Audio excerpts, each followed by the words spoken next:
tale of forsaken soils, first harvest, undated. Something's eating the bayou. I must lead the grounded in a hunt for its mouth. The smell of its drool is in the air like a dew that clings to the fences, the trees, the trigger of a gun. I can feel its hunger. It's the same hunger I felt when eating the berries that grew from my mother's ribs, the turnips that bulged from her hips beneath the soft soil. I wonder if she felt me eating her, like I feel the air eating me. I followed the odor across the swamps to a clearing. The air quivered from whatever had uprooted the weeds and grass and scoured the soil. A wonderful silence was broken by a bundle of spines rising from the earth. Some living altar wriggled from the ground with wet quills. It grew and heaved with breath from its many holes and dens. Barnacles sputtered, ripe with the stench of rot jaw. At my feet, ash began to rise. A man crawled out of the tall grass, steam wafting from his back. "Need help getting off the ground?" I asked. "No," he replied. "I'm afraid I'll never get to touch it again." His skin ashed away. The altar breathed him in one gasp at a time. "You're Mr. Cherry, right?" I asked. "Wish I'd met you sooner, so I could tell you some secrets are best left alone." "Some secrets must come to know of me, no matter the cost." He spat tar, disappeared more. "Does the fox know the name of the rabbit it eats?" I asked. "Do you think it wonders what the rabbit feels?" He laughed. He laughed himself away and out into some other world. Not dead, or even afraid of death, judging from the echoes he left behind. He'd stay a rabbit hunting foxes until the day he breathed his last.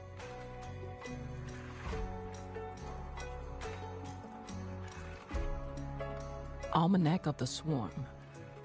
First comb. Listen, little daughter.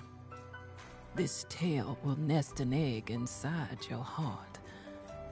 Nurture it. Bless it with rotten mint and the bones of your enemies. You will need it hatched to go where I have gone. Only then will I hold you and say that you are beautiful. Only if you ascend with me will I call.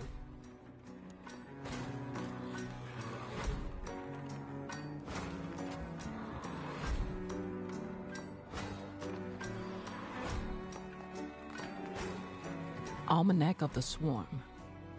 First comb. Listen, little daughter. This tale will nest an egg inside your heart.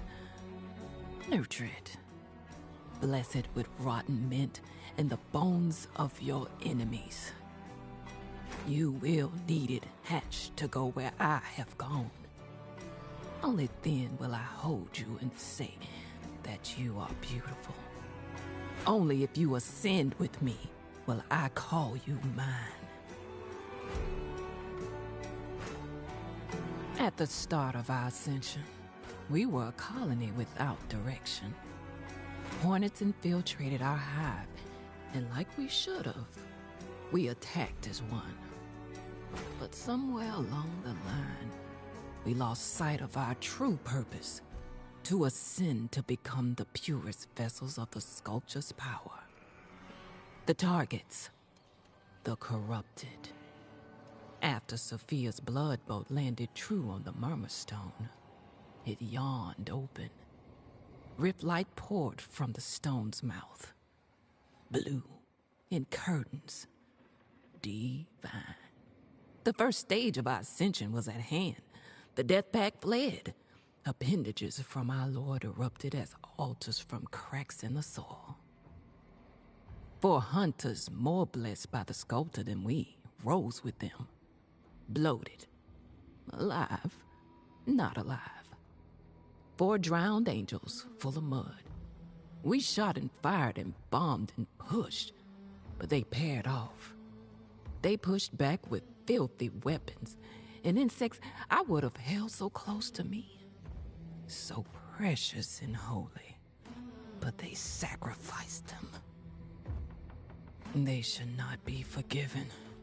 To see them set my heart on fire, it made me doubt my vows. And so I crushed my heart to pull the trigger of my gun and believe once more. One of our brothers leapt from an altar onto the murmur stone, dynamite in his teeth. The explosion stilled the air, and the stone shrieked, opening up like a jaw before it caught on one of our sisters, diving away with her into the soil. It ripped her apart, smearing a long red line as it went. Oh, I can feel it. Some queen is ready to descend from the fog and lay her lava with a quiet thorax. How I wish to go up to such soft flesh and palpitate it like her. How I want to be the first thing seen by what's born from that womb. How I wish I could birth anything other than a human.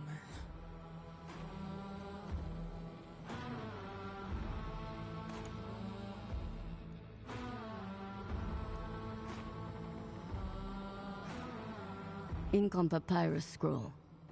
Collection. Breathe water. Gulp tar.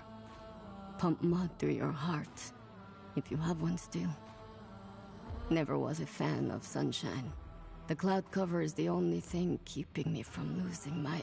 Cold and violent, the land of the dead is with you. Let its tides taste your thoughts.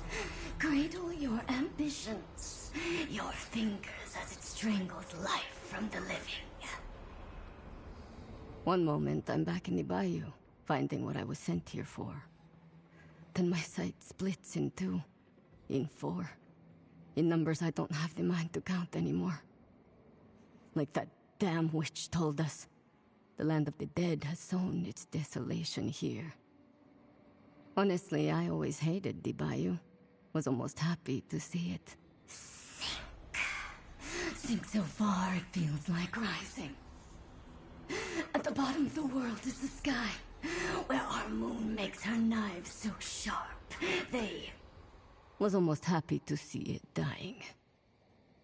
Found the helmsman with 2 smugglers. Still had that awful medal around his face. When he saw us, he tried to shoot me with an empty gun. What are you sailors more afraid of, I asked. Ghosts or capitans?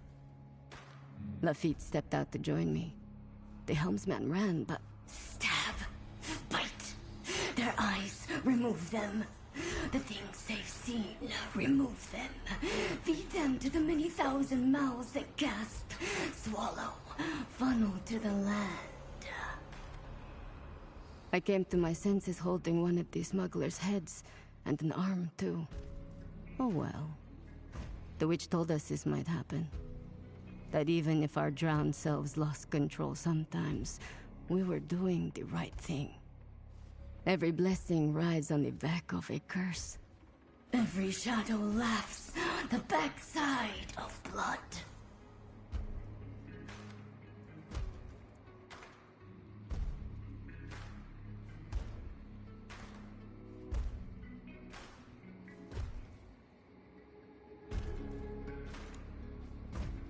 Tale of Forsaken Soils, second harvest, undated.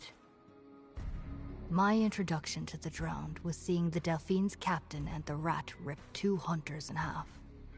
At first, I judged the amount of blood in the air as signs of rotjaw. I was wrong. Death seemed to be the only conversation to be had with these drowned creatures. But a stranger's hand stayed my rifle, tipping the barrel down. When I looked up, there stood a man in a suit with long coattails.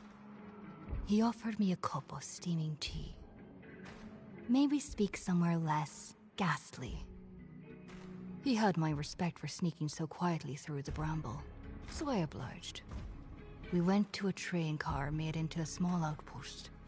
The man smelled of earth and depths that should never be touched, covered up with perfume.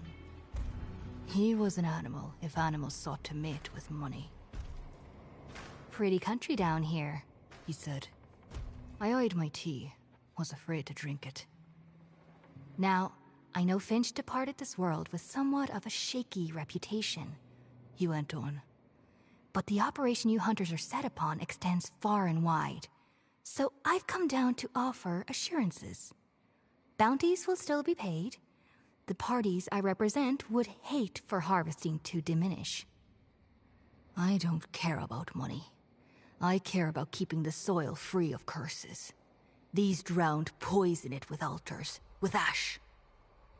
"Ah, yes," he said. "These drowned folks. I beg you to speak with them. Show compassion, even." "They rip hunters in half for fun," I replied. "Did you consider they may be horrified by that?" He rolled a bounty token across his knuckles. "Like you are horrified of losing money?" I asked. "No," he said, inhaling steam. "More like the horror your mother felt when you ate the berries from her ribs. When you chewed the turnips bulging from her hips beneath that soft, soft soil."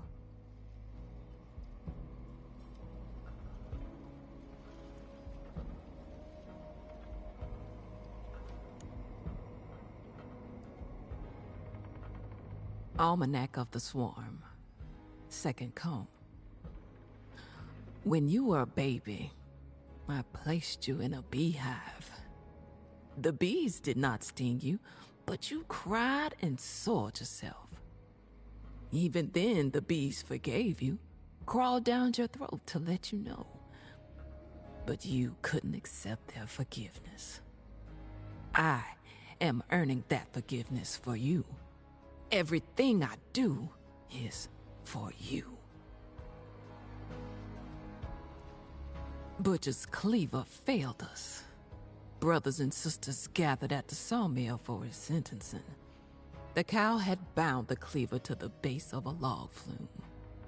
We were forbidden to chant. We were instructed to think. "I am thankful for our leader bringing us together," the cow said. "But I am ashamed of his failure in securing the Mummerstone's graven path, the passage to our lords." A brother hooted. A sister slid a katana through his throat. At the flume top, Morgan and Median poured out a large trough. Beetles glistened in the torchlight as they rushed in a black flash of abdomens. I spooned blood honey into the butcher's cleaver, and it drew in the swarm to envelop him. The sounds of insect ecstasy were broken by the crack of a rifle. The cow worked the action of his crag, and another shot rang out. The swarm of beetles took each bullet, shredding in a spray of mandibles, feelers, exoskeletons. "We must imagine a new kind of violence," the cow continued. "The way one creature does not stop eating another until its body is gone." More shots, more holy carnage, more beetles pouring down the flume to replace their fallen. See how they move? No leaders, no weak points, just purpose, pure and noble. We listened to the cleaver's muffled squeals as the beetles continued to feast on the honey, on him. "We shall become like the swarm," he concluded. "Find your own way, deceive, lie, incinerate. Surge until the graven path is found. If you fail, the other packs will ascend. Punishment is all that will await you."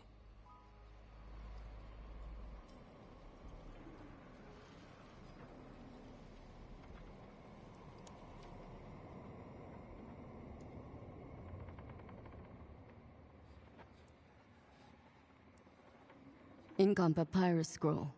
Found that illegible collection. Let us drink from the fountain of death. Here's to the hunter. Here's to... The kid whistled as he dug. Water poured from a hole in his cheek. 13th mate tracked some demented who were rounding up unpledged hunters with ropes. Try digging quietly, I told him, like the Capitan. We lifted a map from the helmsman's friends. All the smugglers' weapons were cached, ripe for the picking. Do you still see it? The kid gurgled, digging out more weapons. What you mean? You can never unsee the mount. It towers, always looms, runs the rain silver, blows ash that seeps through worlds. Its weight is the weight that makes all things sink. Oh, you mean that altar mount as tall as a mountain? Yeah, I still see it. Gonna be seeing it forever, I bet. Capitan and the kid handed me guns and dynamite bundles. The weapons were mud-caked. Holding them was the first time I realized I'd never be clean again. Kid, you ever just wanna give up? I asked without meaning to. Sure, course I do, he said. Then I remember, we're lucky. What a brat. A brat with enthusiasm. Guess I admired him for that. He was right. We could have been trapped in the land of the dead's desolation, turned into strange statues, devoured alive by myths we never heard of, which now roam the dead swamps.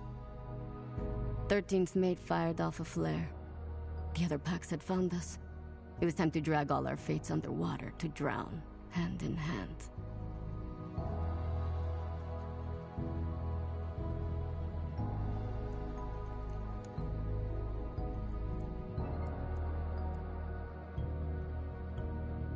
Tale of Forsaken Soils, third harvest, undated. The four drowned reeked. Dead fish smell misted out of their mouths as they panted.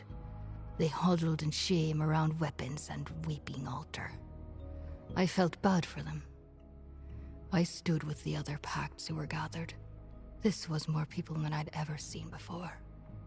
Phyllis and her primal friends. Sad folks from the Death Pact. My fellow grounded, and even smugglers showed up.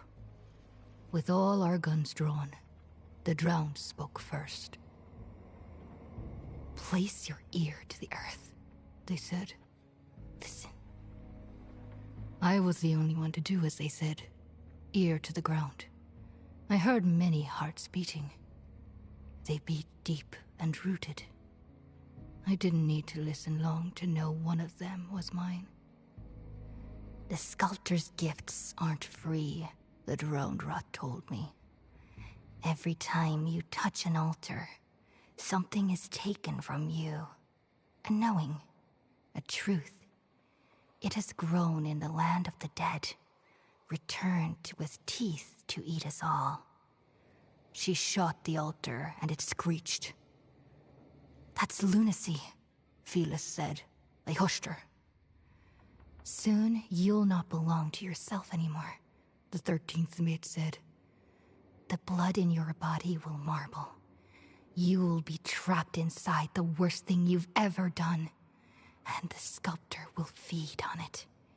It'll swallow this place whole. Doesn't matter, the drowned rot said. We're being collected, eaten. Here's the point. If you want to stay yourselves, follow us. Or don't. We all got our own problems. Go where?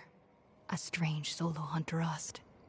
I smelled a sickly honey behind her mask of branches. She scribbled notes in a large almanac. Down in Kingsnick Mine, there's a passage made by the Murmurstone. The Graven Path. We'll make for it at dawn. Tears stained my mask. I'd heard more than my own heart in the ground. I heard my family's. I heard the last chance to say goodbye to them.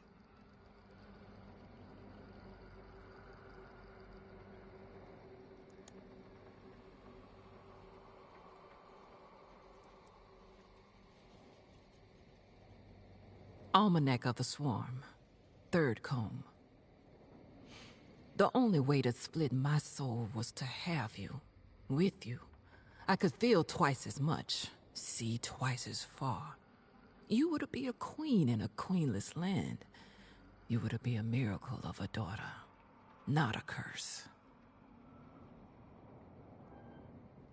We demented got to the mine first and uncovered the passage. The cow was pleased. He spared me. My brothers and sisters had gathered plenty of others to bless the graven path for our ceremony.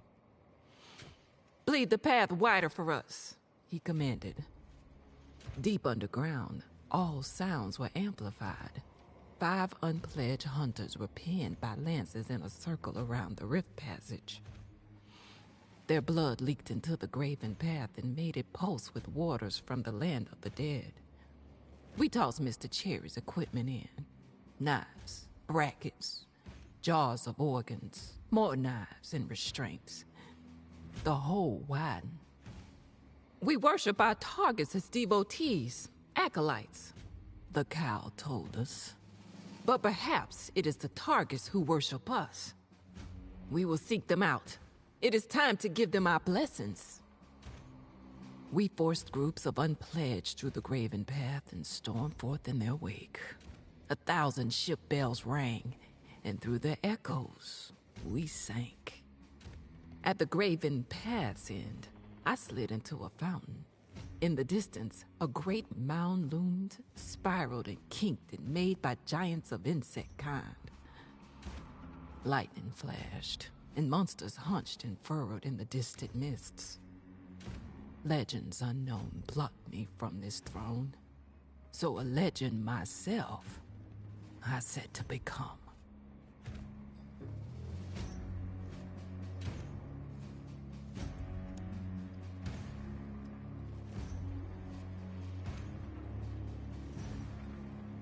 Ink on papyrus scroll. Found that illegible collection. Those demented breached the graven path, went through before us. The drowned and I felt it in our lungs when it happened. We puked. It hurt us. Took everything we had to gather our supplies and lead just a handful of pact members to Kingsnake Mine. It wasn't much, but he'd have to do. We put the 5 hunters impaled around the path out of their misery. I asked for their names before we passed through, but the insane ringing of ship bells cleared them from my mind. We got spat out, and the swampland mazes of the land of the dead stretched before us. Every gooseneck bend and turn changed, distorted. Each step of the way, some new and horrible sculpture blocked our path. The first statue was a man making a fire, then a herd of white bison, followed by a one-legged woman nailed to a cypress tree. In a switchback of reeds, a priest screamed, frozen in white marble flames. A meathead impaled a man against the beam of some ceiling that wasn't there. Another man with a katana held back, ready to swing. We stopped at the statue of a train bent over a hill. Marching out of it were stone children holding guns. A moon-white Sheriff Hardin pointed them towards the mound. "What are all these statues?" Daughter of Decay asked. "They're sculptures, stories, legends and tales brought here by the Murmur Stone," I told her. "Why?" the kid asked. "What's the point of having all these stories?" He placed his hand on one of the children's guns, opened his mouth to swallow the rain. "They've come here," I told him, "so that the sculptor can figure out how all of them end."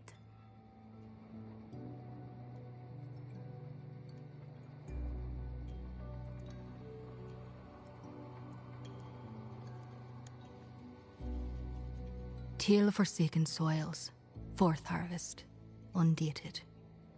Down here, we were fruit that didn't need the sun to grow. No thirst, no hunger. Overhead was a moon with a rotten black scar like a goat's eye. Ash drifted up from the dead land and gathered there in piles. I heard echoes of Mr. Cherry laughing in its suit. It sounded like he was fighting the moon. A great mound rose from the south. When the fog cleared, it seemed to be a mountain, a tower, a volcano, and an insect nest all in one. We climbed up a marsh bank for a better view and came across a ship, or the skeleton of one. It looked brittle, like a dandelion, ready to fall apart if you made a wish and blew on it. "Welcome to the Delphine's Ghost," the drowned rat said. We boarded. She said this ship began the story we were in. Sculptures were all over the boat. A statue of the captain jumping over the railing. An eyeless man at the ship's wheel. Dead statues grew all over the deck. And in the hold was a rotjaw statue absorbing a stone woman. "Get on, Lafitte," the drowned kid said, and pulled him in. The captain's arm burst into black fire when he crossed the threshold. The boat didn't want him on board. He stood ashamed on the shore and watched us leave. The paddle wheel groaned on its own, and the rudder twitched like a horsetail. This boat needed no captain. It steered itself towards the mound and steamed ahead. Sculptures were everywhere. An old soldier with his leg sawn off and a bird on his shoulder. Someone trapped underwater in a rope nest weighed down by cannonballs. We almost sunk the ship on the statue of a woman split open from giving birth to a meathead. I knew somewhere out there was a sculpture of me. I felt myself growing there in stone. I felt shadows stalking me. They were waiting for me to find myself.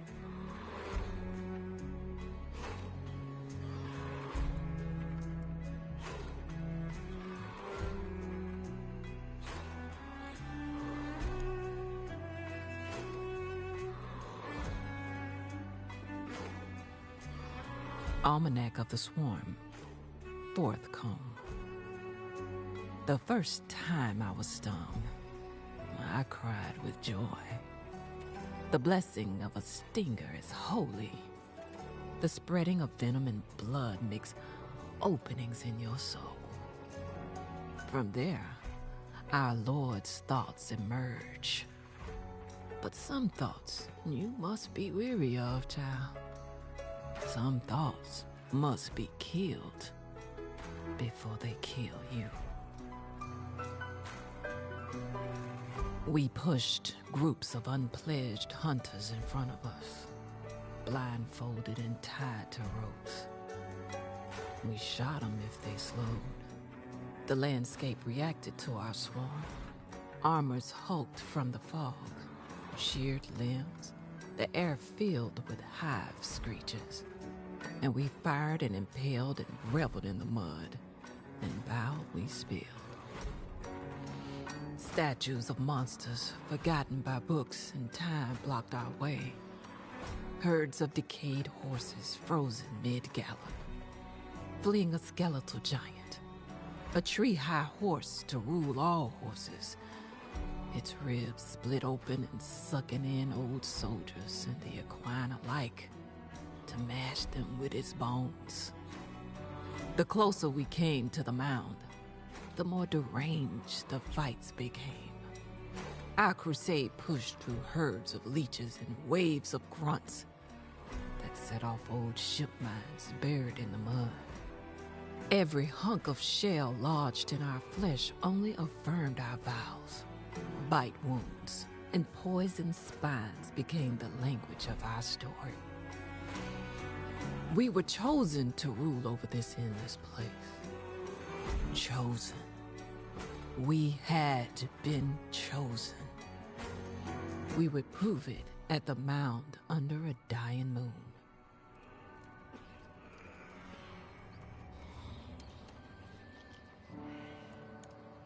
Ink on papyrus scroll. Found that illegible collection. Myths and curses from desolation's past. Roam under an injured moon. Fables cannot die. Fables can only seek the blood of those who made them. Got pinned in the ravine. Something huge came from the Delphine's ghost. Seemed to give everyone a different vision.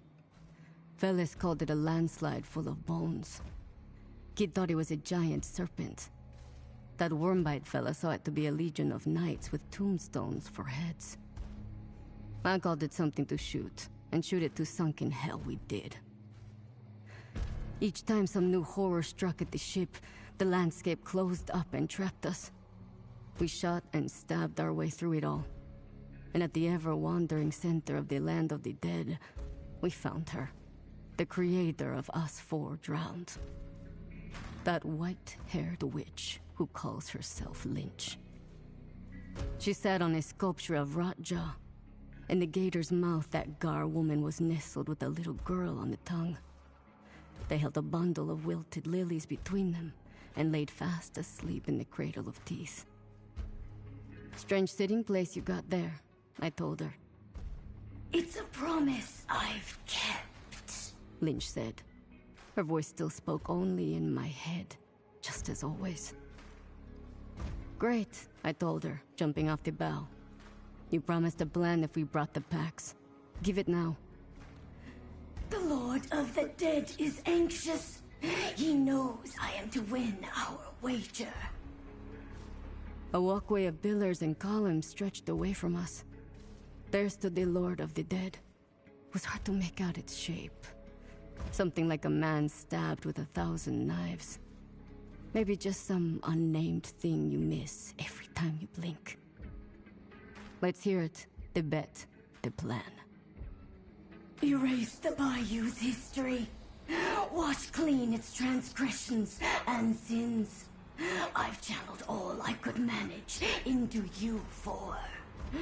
Drain the rest from the mound, and your drowning will end. Sounds like a trap. What'll you gain from it? Lynch looked to the sky, flicked a knife at the moon. I will have a mouth as wide as a sculptor. I will learn to hunt as it hunts. Take what it cannot.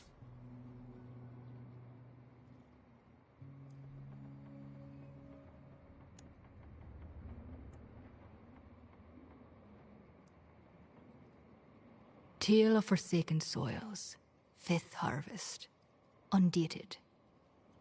I made the ship stop in a pale glade where a statue of myself stood.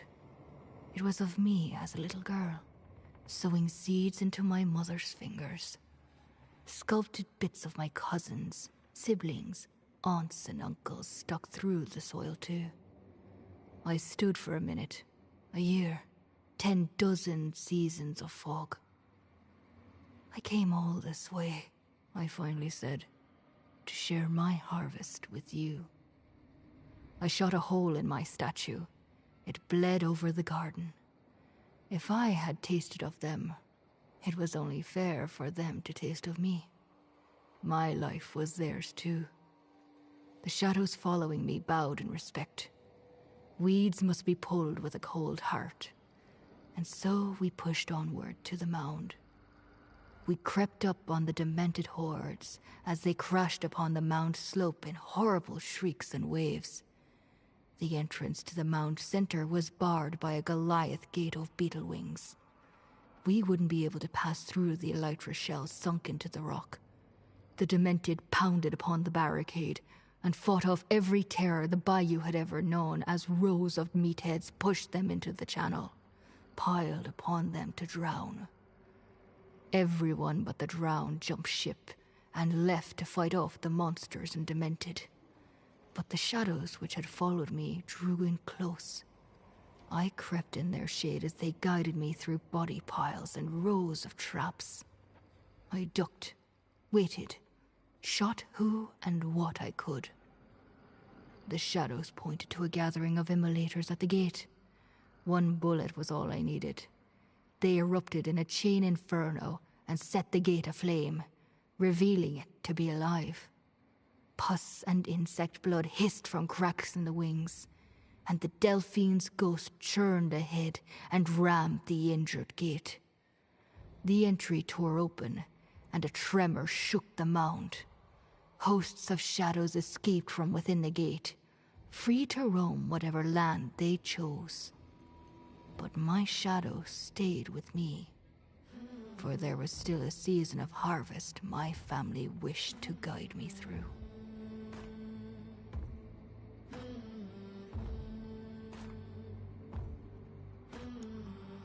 Almanac of the Swarm, 5th Comb. Little one, I've seen the hive where all souls converge. Sky high and stretched with star larvae. Lords quivered from those constellations and combs. Their eyes wept with all the love we waste. And there, in the black rain, I tasted all I've wasted on you. When I recall the flavor and spice of it, I almost remember how to forgive you for leaving me. Cracks from the steamship's impact broke open the slope of the mound. Inside were layers upon layers of the target's pupae. They spilled out, goo slick, tarnished and black in the fertilizer of banishment.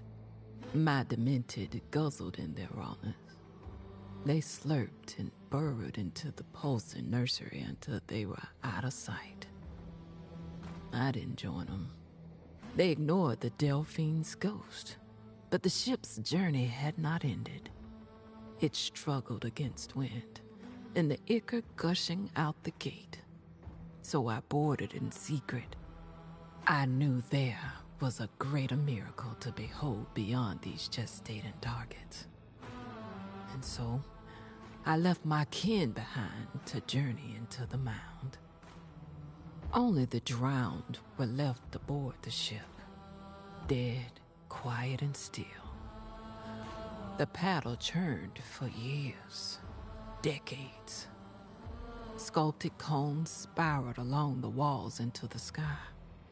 Each glowed with stars, eggs, larvae, promises from beyond. After an eternity, we beached onto an island at the core. Every altar ever made was stacked in a maddening pile. To see it in dark sight was to stare at the sun. At the pile's peak was a platform for a statue, but it was empty. I abandoned ship, dodging gunfire from the drowned until at last I climbed upon the platform and made myself a legend above all others. A black rain poured from the high combs. I opened my mouth to taste it. As the first drop touched my tongue, I felt the rumbling of a queen about to descend. Energy flowed from the altars and swirled overhead. The walls burst and caved. An egg spiracle winded down from the center of the rift storm, and the fools fired their guns. Their lances, tossed in flaming jaws and explosives that lit the cavern. All useless. I was to witness the molding of our desolations, Lord. I was to be a child to it. The kind of child my daughter was never brave enough to be.